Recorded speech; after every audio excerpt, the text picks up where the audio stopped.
أعوذ بالله من الشيطان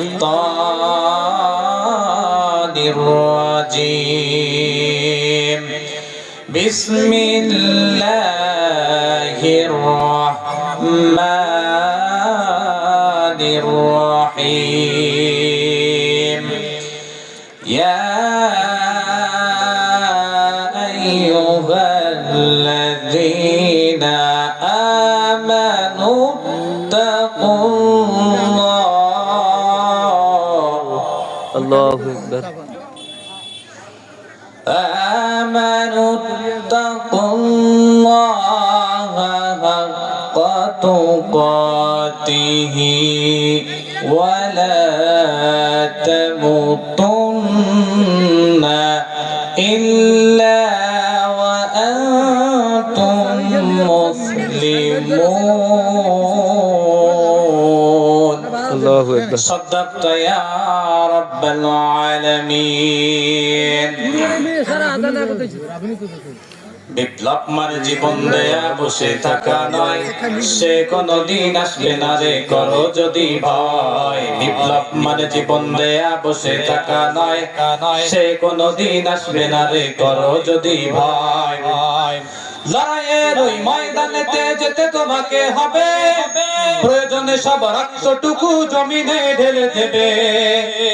লড়াইয়ের ওই ময়দানেতে যেতে তোমাকে হবে, প্রয়োজনে সব রক্তটুকু জমিনে ঢেলে দেবে।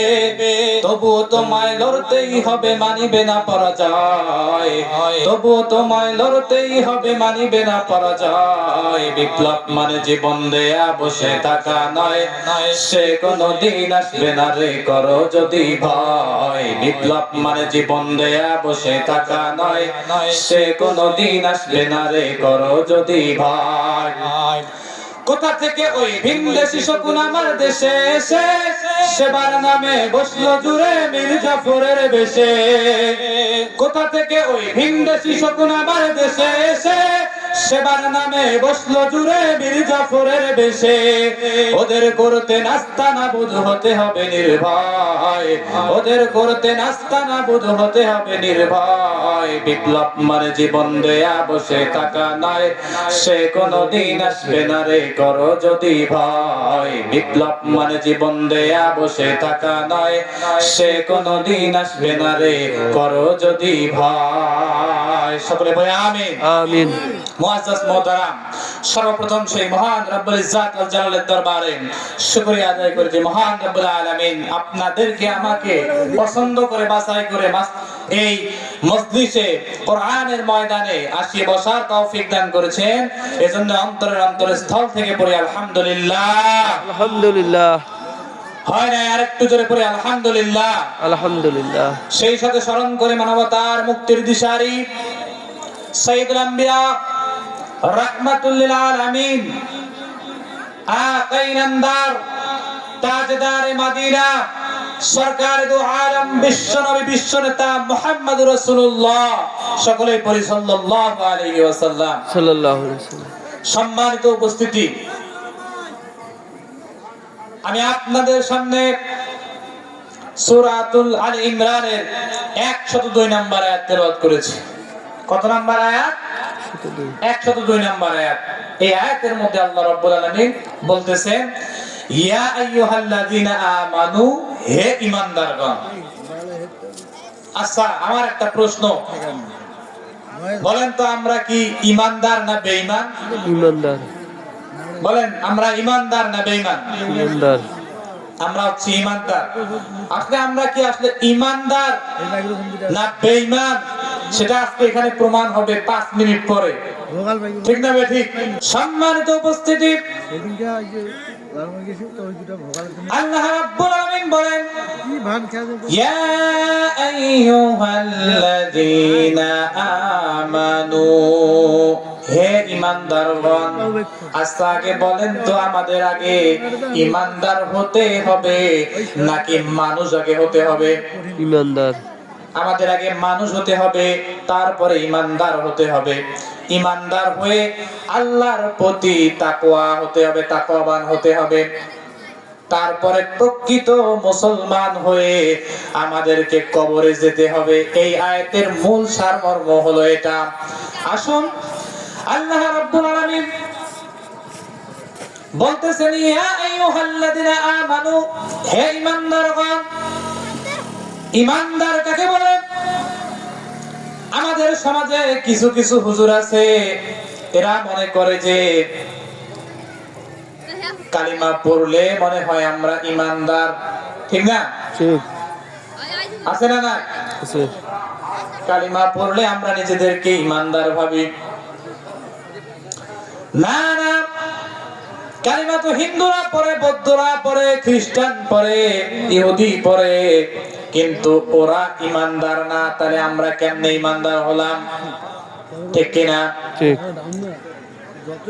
আবার অনেকেই বলে ঈমানদার যদি আমরা কালিমা পড়ে হয়ে গেলাম, এবার একটু লম্বা করে দাড়ি রেখে দেই, লম্বা করে দাড়ি রাখলেই আমরা হয়ে যাব ঈমানদার। যদি লম্বা করে দাড়ি রেখে ঈমানদার হয়ে যায়, তাহলে আমার প্রশ্ন, রবীন্দ্রনাথ ঠাকুরের দাড়ি আপনার আমার থেকে অনেক বড়। যদি এই তুলনায় জান্নাত যাওয়ার হকদার হয়, তাহলে আমার আপনার আগে রবীন্দ্রনাথ ঠাকুর জান্নাতে যাওয়ার সবচাইতে বেশি হকদার। কথা বলেন ঠিক কিনা? ঠিক। অনেকেই বলে কালিমা যেহেতু পড়ে নিলাম, দাড়ি একটু রেখে দিলাম, এবার 13 হাত মাথায় একটা পাগড়ি বাঁধি, তাহলেই আমি জান্নাত চলে যাব, আমি ঈমানদার হয়ে যাব। না না, কখনোই না। ভারতের সাবেক প্রধানমন্ত্রী মনমোহন সিং এর দিকে যদি তাকান, উনি এমন একজন পার্সন ছিলেন, এমন একজন লোক ছিলেন, উনি ঘুমানোর সময়ও ওনার পাগড়ি উনি খোলেন নাই।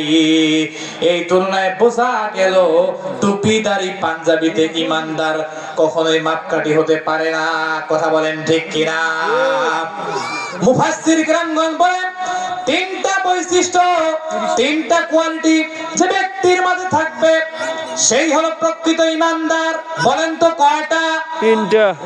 এক নাম্বার বৈশিষ্ট্য হলো, মুফাসসির কিরামগণ বলেন, লা ইলাহা ইল্লাল্লাহ। এই কালিমার স্বীকৃতি তাকে মুখে দিতে হবে। বলেন তো কালিমার স্বীকৃতি কিসে দিতে হবে? মুখে। মুখে দিতে হবে। এটা গেল এক নাম্বার বৈশিষ্ট্য।